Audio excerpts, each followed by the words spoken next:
Jaguar Nation, get yourself another victory, baby. Let's go. So I am on the road. This is my dedication to my new AFC fan club. Look, you look at BTJ, gets a big catch down the field here, and it's enough for a first down. And then you get this really nice piece of running. You have the tight end out of 12 personnel. One thing about this play in particular, look at how tight these splits are between the offensive linemen here. Is a big tight end as well.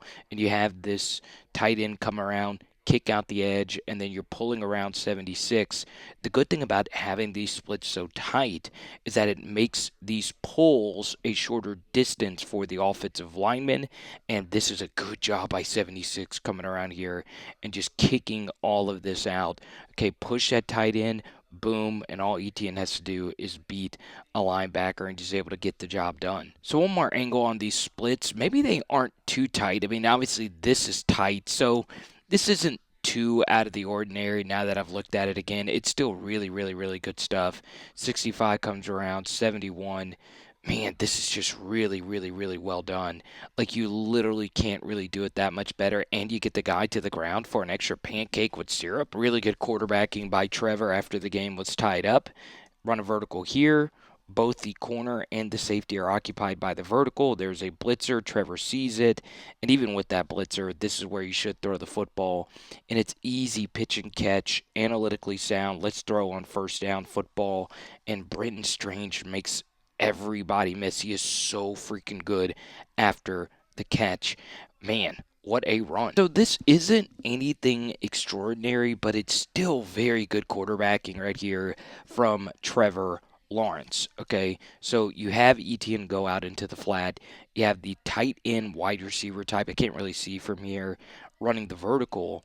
And now you get a one-on-one basically with Jacoby Myers versus a linebacker. Obviously, in a perfect world, the corner would pass off the vertical to the safety and the corner pick up Jacoby Myers.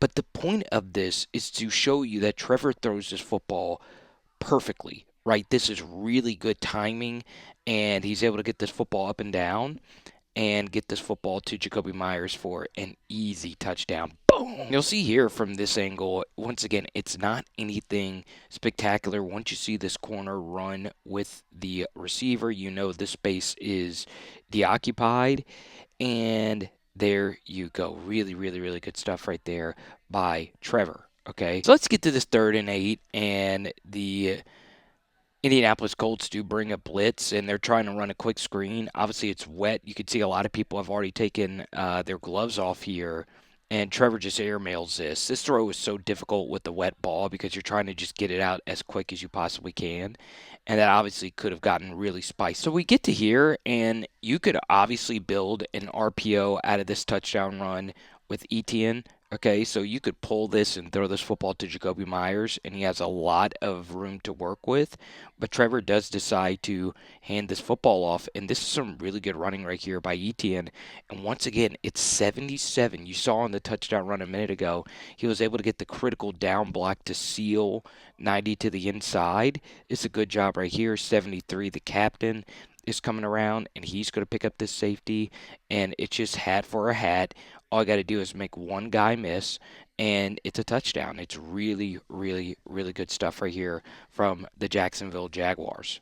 All right, this has been a foundational route for this Jaguars offense. They get in 12 personnel, and the benefit of being in 12 personnel is you can have your tight ends, staying in block or bring them out wide. And Brenton Strange, of course, is a very versatile tight end, and this has been one of his better routes. Okay, so you act like you're running out and you whip back to the inside. Okay, a good little pivot route, and it's really difficult to guard against, right? Trevor's just been eating on this all the way back to the preseason, to be honest, and that's just a good throw and a good catch. And obviously, Trevor all season long has just been so good with his legs. Oh my goodness gracious. So you could see here with 2 timeouts left, there's a wide open pocket of space for Trevor to work with. All these routes are being run to the sticks. So now, instead of throwing a difficult ball, Trevor sees a rush lane open over the middle. He eats it, okay, and now has all this room to run. Okay, it's good, safe football. The time is on your side at this juncture, and you have a lot of space to cut back and make something happen. So we'll take that all day, every day, right there. One thing the Jaguars did in this game, it was the opposite. Remember earlier this year versus the Seahawks, you can go look at our breakdown from that game. There are so many Jaguar offensive linemen that were getting put on their rear end. This game was the opposite. And one thing that is oftentimes a death knell for defensive linemen is when you get put to the ground. So Armstead, who's a good player, put to the ground. 95 is put to the ground. And now Trevor has pretty much any rush lane he wants. He's just got to jump through it. And that's exactly what he's able to do right here through Armstead.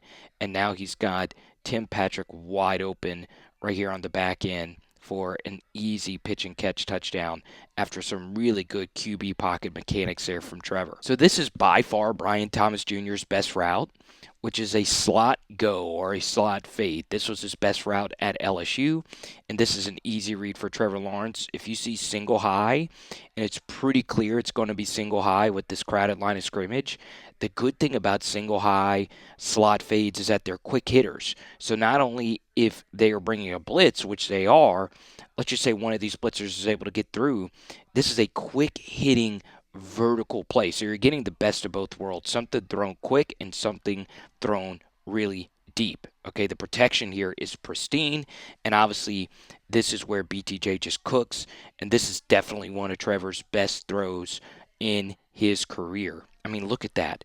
Boom. Okay, you just can't beat it. Obviously, his Chiefs one was probably a little bit better than that, but man, what a throw, what a catch. All right, this is one of the rare time and place throws where I am perfectly fine in this time and place for Trevor to not rip this to BTJ. Okay, you're up by 18, so a 3 possession lead right here. Okay, they have a backup quarterback in because Daniel Jones tore his ACL in this game. The only real way the Colts are getting back into this is if they are, intercepting something. There's a pick six or anything like that. So the Colts actually do something very smart here. Let's give Trevor something super exotic defensively to look at. So they had been crowding the line of scrimmage, and the defensive players that back out are actually the 3 interior defenders. Okay, and one of these guys is an end. So this is a really, really, really good call. Okay, what happens is these 3 guys back out, and it's these slot corners, the nickels, both blitzing here, and it gets picked up. Right, it gets sorted out. All right. So obviously in this spot, boom. Okay, he's looking right there. But in this, situation, there is a very exotic look. Trevor decides to be super careful in this spot, which is okay. But a throw here is getting this done. Obviously, him and BTJ over the intermediate middle as well this season. There have been some bad picks, the Bengals game from earlier this year. So I can also understand Trevor being gun shy here, but this is something in the long run that you want to fix. So instead, Trevor decides to work to the backside. This is also there to Brenton Strange. Instead, Trevor decides to eat this, 2 hands on the football, and he's still able to pick up this first down. And another value piece to this is obviously 29 made a bad calculation. If he runs right at Trevor, he's making this play. He backs up, and now he's too late to get Trevor before he's able to pick up the first down. Okay, so obviously in a better game environment, a closer game environment, we want Trevor to just make that throw. Takes a weird hit as well. But still, there you go. And then Trevor follows us up with this. God bless. This is just nasty, nasty, nasty work right here. So 3rd and 9, he does this spin move. Got to be careful when you're doing a spin move versus a corner or a safety. They're able to react a little bit sooner, and this ends up being a big sack. So if you're going to do this, you got to make sure you can break the contain of this guy. And now Trevor is just looking down the field to see if somebody's open, and he does this. This is absolutely, positively nasty right here from Trevor Lawrence. Boom. Hits Tim Patrick, and it's a first down. You do eventually get stopped on 4th down, but you take care of business. And we talked about this last week that the Jaguars in their final 5 games should go no less than 4-1. I do think they'll end up going 3-2. The most Jag thing will be them going 2-3, but you start off 1-0 in this final 5 game stretch.